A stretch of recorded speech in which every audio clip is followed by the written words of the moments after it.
Hello, everybody. My name is Ian Kirkpatrick. I'm an author, idiot, and loin streamer, and today we're going to be doing a bit of a spicy topic because when you do stuff like this, people always got the spicy opinions. But I've made some observations in the last couple of, I feel like, years of reading so vastly in different genres that I feel the need to share this. Also, watching conversations like talking about female writers and they're the only ones that write XYZ, and then reading other things and being like, I see this other thing. And now I want to talk about the contrast of what I see between male and female wish fulfillment tropes and how they appear and what the functionality of them looks like. Now, this isn't going to be a thing to insult anybody. This is just a thing to share my observations and kind of my thoughts following what I have observed in the different types of fiction.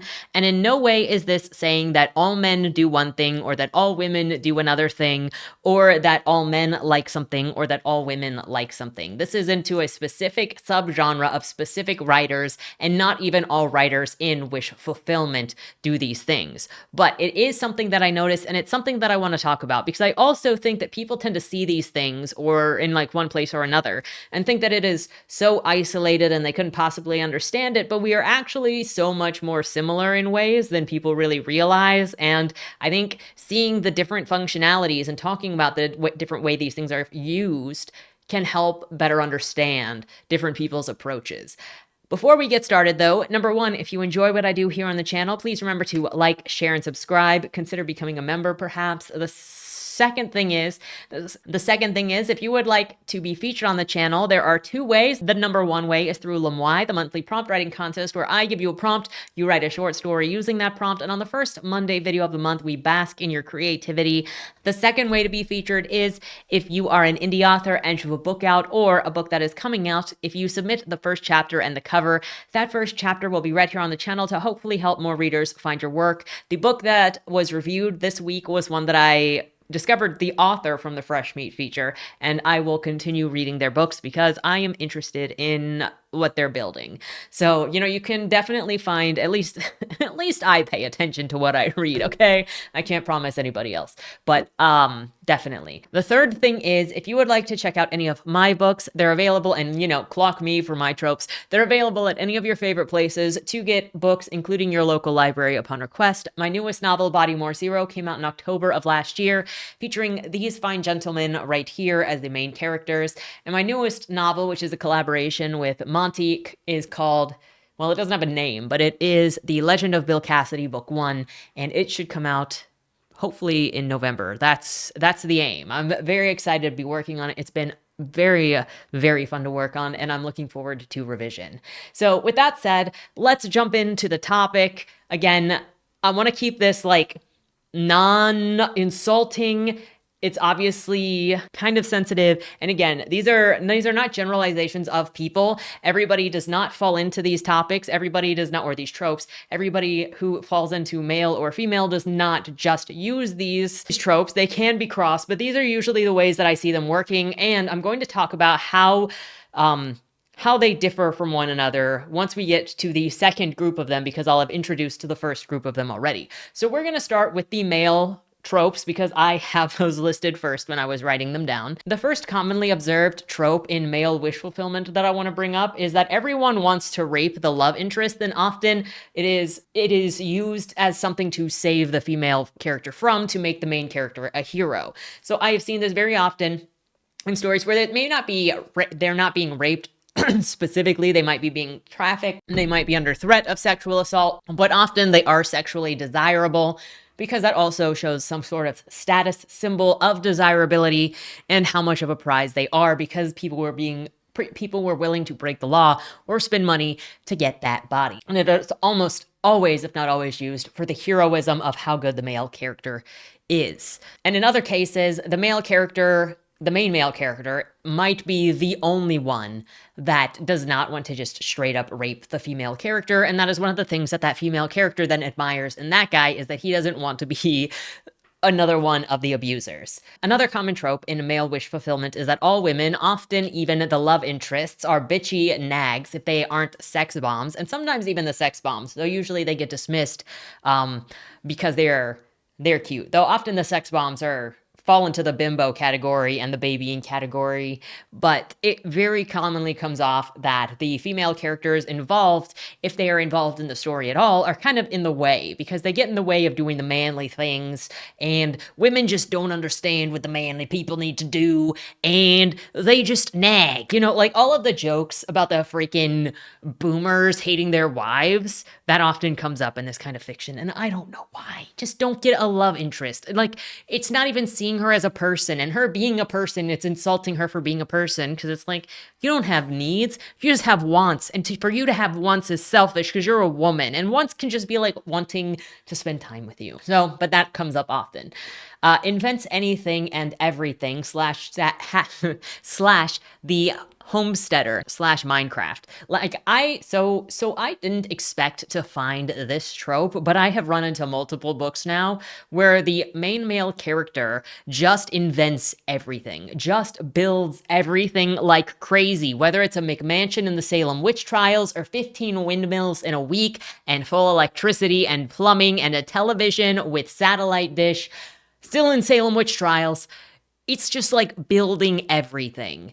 And it happened more than I expect. We also have the outsider among his peers who sees the real world and is usually bitter. So I've run into a number of stories that are usually sometimes isekai, whereas like, but it doesn't have to be isekai. There are a lot of like Fight Club people, not saying Fight Club is a wish fulfillment. I'm saying that archetype of like, I see the real world. Same reason why some people idolize Patrick Bateman, where he is the ultimate Sigma male who sees things as they really are, and he's a go-getter who goes through everything. There are other, look, that's not the only reason people admire Patrick Bateman, but it's the trope of the wish fulfillment is being this guy who is different from the others, who has taken the red pill and sees the world as it truly is, and it's a clown world, and you are one of the few people who understands you're living in the clown world, so you might as well get what you want. Often with that as well, because it's the clown world, because they believe themselves to be better, this character type also often hates everything, will complain about everything, and he's looking for an escape on all of those things, which often is probably why it leads into the isekai. We also have the male character is forgiven for everything, and that I can look at Dalen the Conqueror being the worst example of it, where he committed war crimes and hundreds of rapes, and he is still forgiven because he did it for a good reason. He did it with a pure heart, as the book said. So it happens. No shade on that, like, because you're being a hero. So at the end of the day, it's going to be like the crimes committed were done for a good reason. They were justified.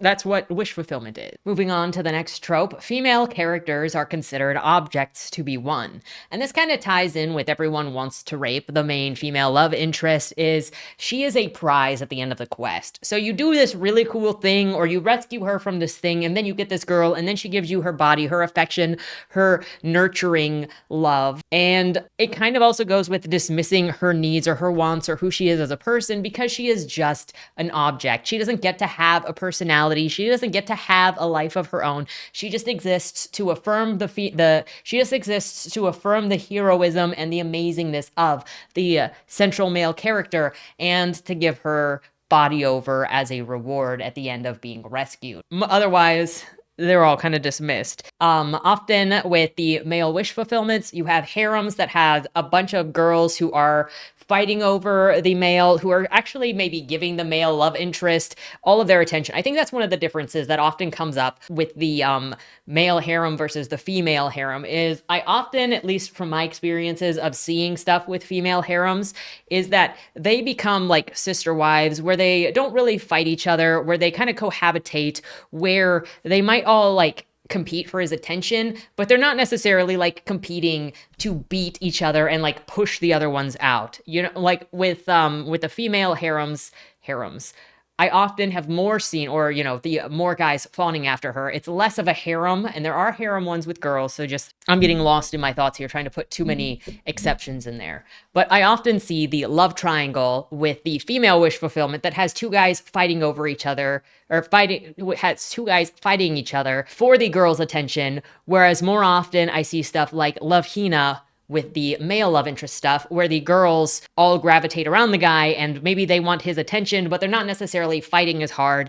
they all are just flirty with him, and often they may even be more likely to submit to being a sister wife or being in a polycule. In many of these male wish fulfillment stories, there may be mommy issues or this desire specifically to be nurtured, to be taken care of, to have a woman give you your chicken nuggies throughout the day. And that is pretty much what women do, is they give you their bodies and they cook and they clean for you, because that is what they do and that is all that they are good for. You also often have that awkward dweeb slash loser man who is too innocent to notice when a girl is hitting on him. So he's like, or when a girl like kisses him and he's like, what does that mean? A girl is very forward with him licking his ear and he's like, what does that mean? I don't know. Or you have the, I'm not good enough for her because she is so amazing and I am just this guy who is an absolute loser who would never ever like me. She would never ever like me. You also often have in the male wish fulfillment, he awakens all of the powers and is OP / secret combo power leveling. Now in fantasy / sci-fi, that's going to be like all of the big guns, all of the big weapons, the super abilities, the Super Saiyan abilities, and stuff like Dalen, who unlocks ultimate power that is just thinking more powers up and then getting more powers. In stuff that is less fantasy, like Avalon Timefall, you're going to have Michael, who has a photographic memory, and so he can build anything at any time, and he does. And that's not the only time I've seen that. It goes into the Minecraft style writing, where it's just all of the powers, all the ability to build anything at super speed, never getting tired. There it is. You also often have the physical transformation toward hotness in the male wish fulfillment, or she doesn't care about his appearance. So there are those two things, is he can be a slob or whatever, and she just goes for it. Or you get the physical transformation, which is going to be either the loser guy who gets buff from doing physical labor or exercising, or the Dalen the Conqueror, where he was 80 years old, jumped off a cliff. Now he is the peak of his physical condition again. So there is a transformation aspect in the physical hotness meter for the male wish fulfillment of that body and attractiveness, which kind of goes to this achievement of something and this working to an idealized version of yourself as opposed to being the idealized version of yourself. The next commonly observed trope in male wish fulfillment is child brides or teenage brides or teenage bride rules because of the time period. Males in the older position over teen females, and that often shows up in fantasy especially. I don't know why. Though you can obviously have a younger male and then older women who are into that younger male. I often more commonly find the opposite, where it is a teenager bride, which it can happen for multiple reasons. I'm just saying this is a trope that constantly comes up. And don't worry, we'll get to the female version in a bit. And the last trope that I'll say in the commonly observed tropes in male wish fulfillment has to do with cheating. And I've got one for the females, and it's interesting to compare female cheating and male cheating fantasy commonalities. So with the males, it is often a loser guy or a guy who steals a girl from another relationship because he is just better. So your main character breaks up a relationship, not on purpose, is he's just a better catch. And she, this great girl, gives up on the guy that she was with to come be with the male character who is the main character. So those are some commonly observed tropes in male wish fulfillment. And what do? They affirm the male character as a hero, as a strong man, as being able to control his destiny, as being able to draw women in, as being desired, as being taken care of, and as being competent and powerful. Those are all things that they all have in common with this. Moving over to the female wish fulfillment tropes that I have observed. And the first is funny because it's similar between the males and the females, it's just different, is all female characters that are not the main character are mean. And this often has to do with like the competitiveness of, well, no female character can be nicer than me for somebody that the male love interest could choose over me. And often it also turns into victimizing the main character by literally everybody around them, including, their mom, their stepmom, if they have a stepmom, their sisters, their friends don't really like them. And it builds this idea that there can't be female friendships, that there can't be women that actually like each other, that it is always just this competition. And that goes into stuff like Guns and Smoke, where you had Clara, who was previously engaged to Jesse. And then when Bonnie came around, all of a sudden, Clara had a character assassination and was now all the time evil and was just a bitch, even when she wasn't actually being a bitch. Is the story wanted you to believe that she was a bad person this entire time?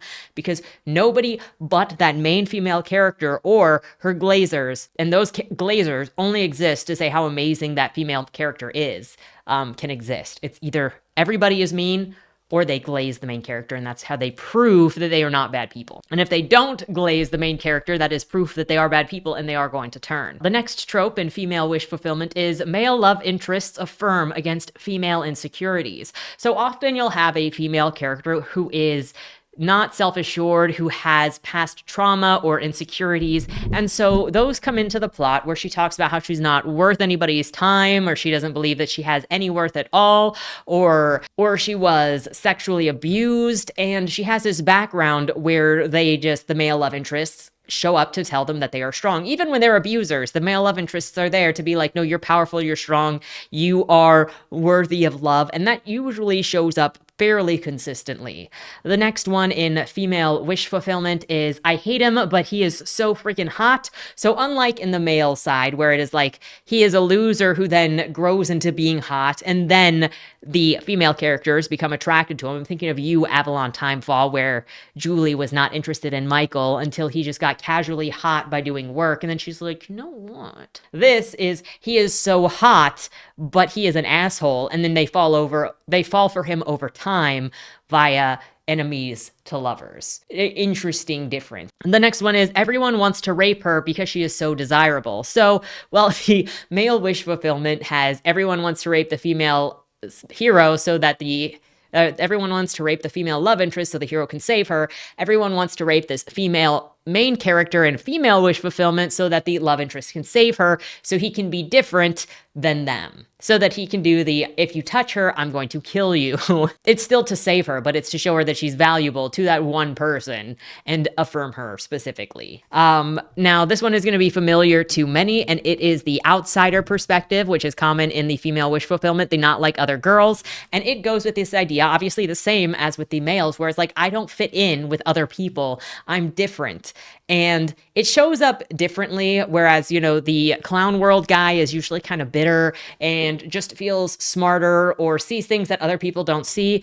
The not like other girls looks at how other girls present themselves and then think about themselves as different from the other girls. So they're like, well, I can't fit in because I don't like to talk about boys or makeup, or that I'm a skater, as opposed to clown world guy who goes, I took the red pill.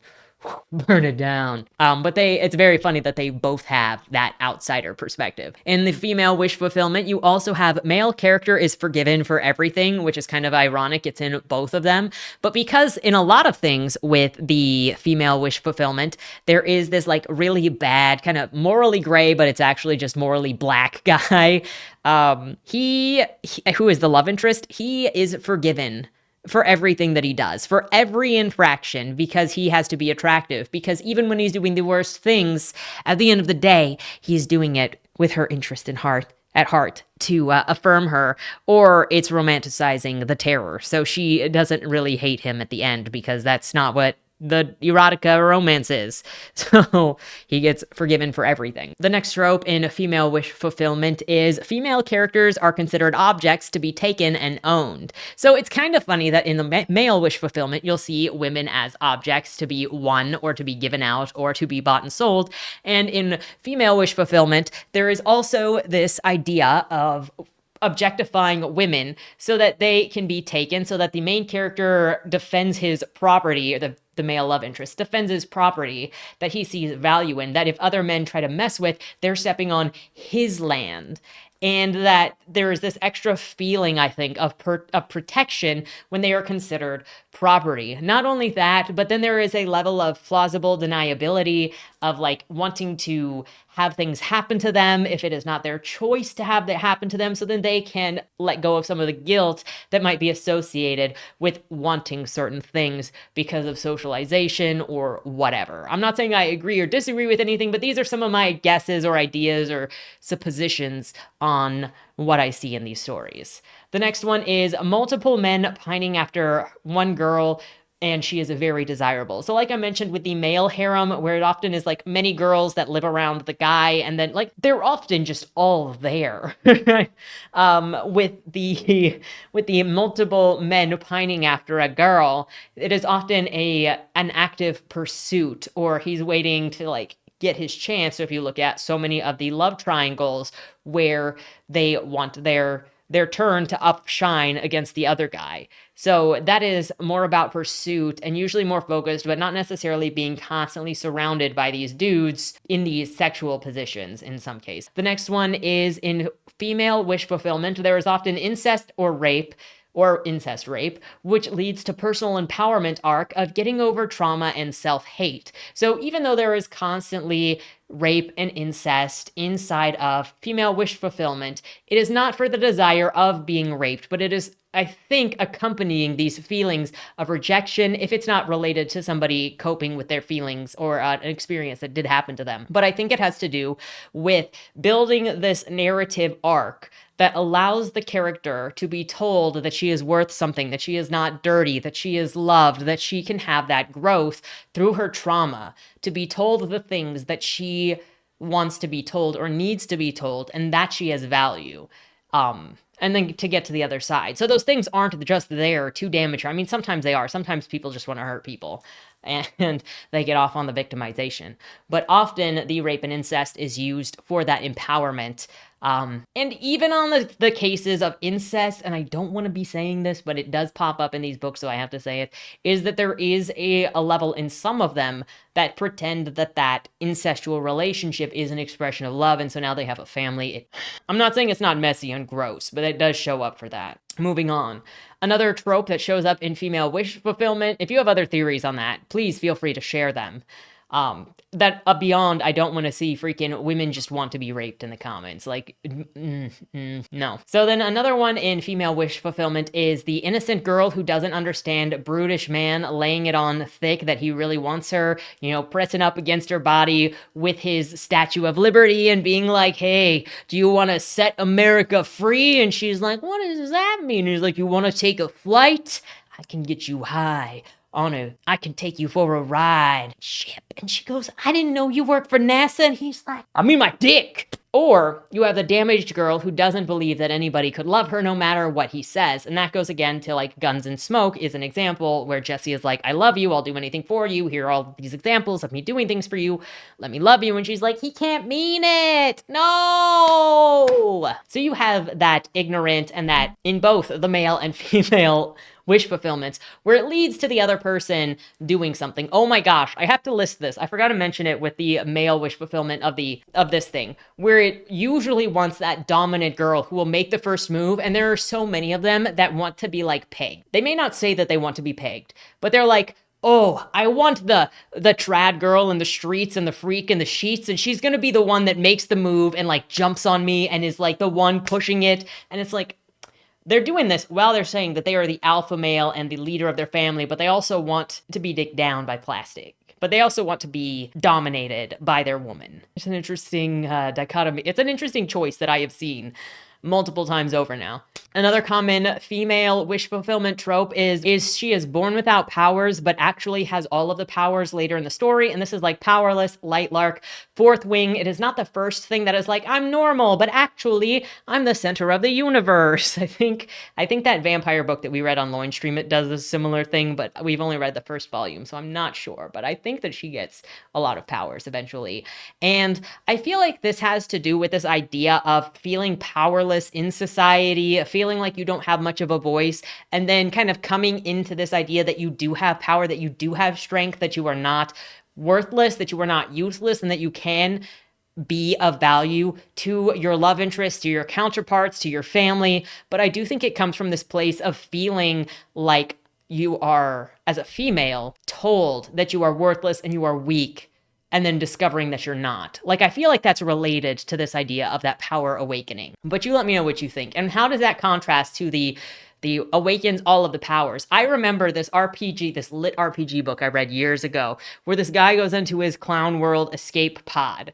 And it was Clown World Escape Pod. He literally, before he installed that thing, he talked about how everything was a clown world and made comments about game journalists and how stupid politics were, direct comments about politics. And so there was that. And then he gets in there and he like creates the only combination that he can get to get all of the powers as he levels up, where it's like, oh, you could only have those as a thief and as a mage. But now, since you have that, you can have all of the powers and just develop random powers that you didn't have before, and it just unlocks them. So again, I think it is the possible, because it's gaining them as you go, which you also see with Dale and the Conqueror, where he levels up, which you also see with the Minecraft ones, where it's like, I learned this thing and then I can do this thing. So it has to do with a quest and then proving that they are able to do something, and then they get a reward for doing something. So I feel like that's the difference between the two. Is one is you have the autonomy to build and to strengthen and then come into it, versus the other one, which is you are told that you are born without powers,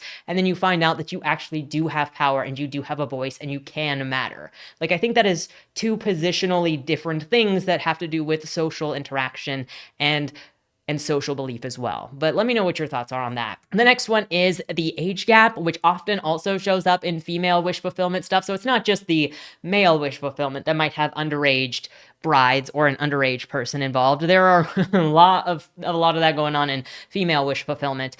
And it's often generally the female character who is being victimized, and she is underneath somebody who is more powerful than her. She often has a male in a position of power over her whom she is in a relationship with, whether it is her teacher or her mentor or her older brother or her dad or her stepdad or somebody else that is in that position above her somewhere.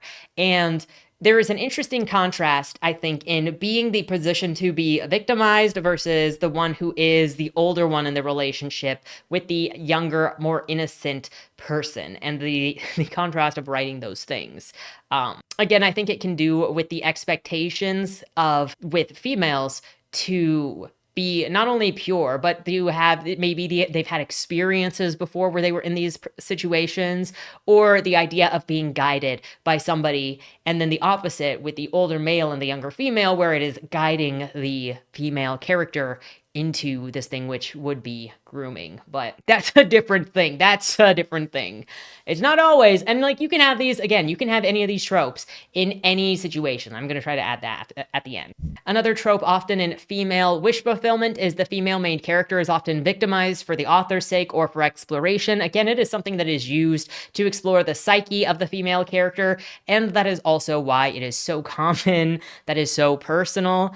Another one is that the mother is usually absent or abusive, and that just falls in line with all the female characters are mean to that main character. I don't know why even the mothers are that way, because the mother is not in competition for anything, but I don't like the idea that all females are in competition with other females, because it's just not true. Sorry to anybody who believed that, it's just not true. And then the final one that I have for female wish fulfillment is the counterpart cheating trope that I most commonly see. And that is the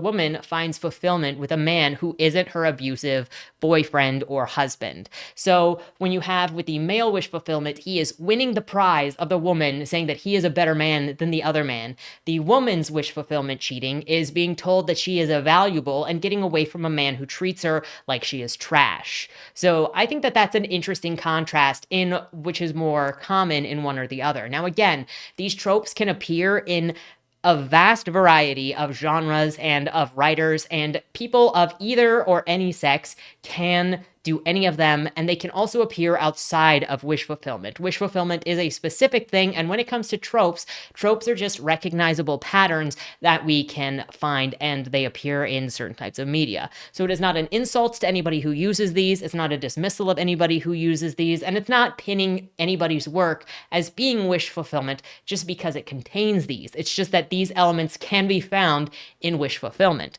Now, what I find the most interesting in comparing these and the way I analyze it, and let me know your thoughts, because this whole thing is just to have conversations about seeing these contrasting similarities in tropes, because I've never really seen anybody line these up and like talk about this, and I want to see what you guys think. And I could be way off, but I think the fun in this is analyzing.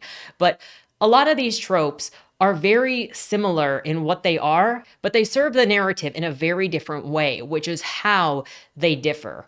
Often it seems like the narrative of male-driven wish fulfillment is to show that the hero is needed, that he can achieve, that he can grow, that what he sets his mind to, he will get, and he will be rewarded, and he will be affirmed and praised for his abilities to survive, to save, to fight, to be a hero. And so those are all what is there. It's his life is affirming that he is necessary, that he is capable, that he can be whatever he sets his mind to. Meanwhile, the female-driven wish fulfillment, often affirmation, is that she is valuable, that she is not weak, that she is desired, that she is loved, that she is not the worst thoughts that she has about herself, and that she will find family, and she will find love, and she will find a life, and she is worth living for. And so they both have a focus on providing a value of assigning, I see value in you, but they see value in a different way, if that makes sense. Anyways, I was just thinking about this from some of the books that I was reading more recently, and then I started writing them down, and I was like, I want to do a video about this. So let me know what your thoughts are in the comments down below. Please don't make it into something insulting to anybody, because I don't think that tropes are that serious. I just think that it's fun and interesting to notice them and to talk about them if you do notice them. So let's not insult anything, and give me your best theories on these things. And if you can think of other tropes that you have seen in male-driven wish fulfillment or female-driven wish fulfillment, add those in the comments down below, because I would love to see what else you have noticed in commonality between different books. With that said, looking forward to your thoughts.